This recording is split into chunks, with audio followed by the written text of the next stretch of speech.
One of Us is Lying. Satu Pembohong. Karya Karen M. McManus. Bagian 1. Bronwyn, Senin 24 September, pukul 14:55. Rekaman seks, kepanikan akibat takut hamil. 2 skandal perselingkuhan. Dan itu baru berita teranyar minggu ini. Kalau saja kalian tahu Bayview High menjadi sumber aplikasi gosip Simon Kelleher, kalian pasti heran bagaimana masih ada yang punya waktu untuk masuk kelas.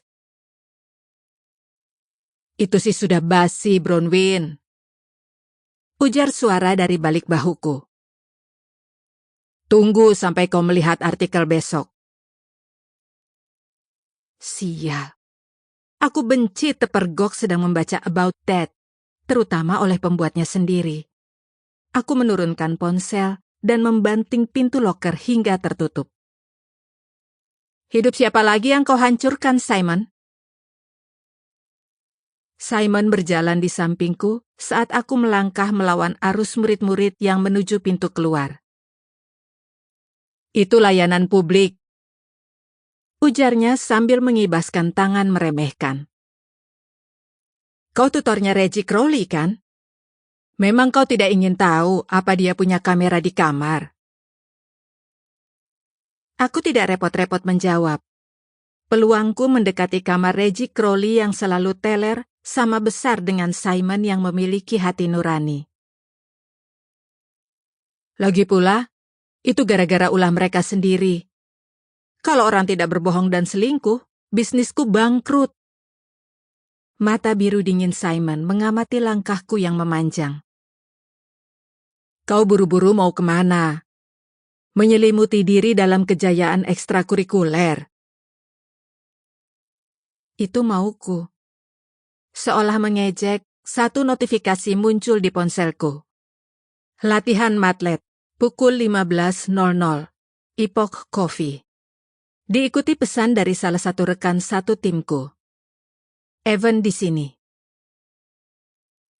Tentu saja dia di sana. Matlet imut itu tidak seoksimoron yang mungkin kau pikirkan. Sepertinya hanya datang setiap kali aku tak bisa. Tidak juga, sahutku. Seperti biasa, terutama belakangan ini, aku berusaha memberi Simon informasi seminimal mungkin. Kami melewati pintu besi hijau menuju tangga belakang.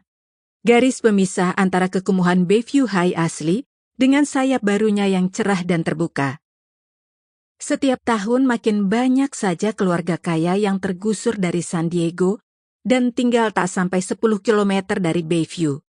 Berharap uang pajak mereka akan memberikan pengalaman sekolah yang lebih baik daripada langit-langit berondong jagung dan lantai linoleum baret-baret.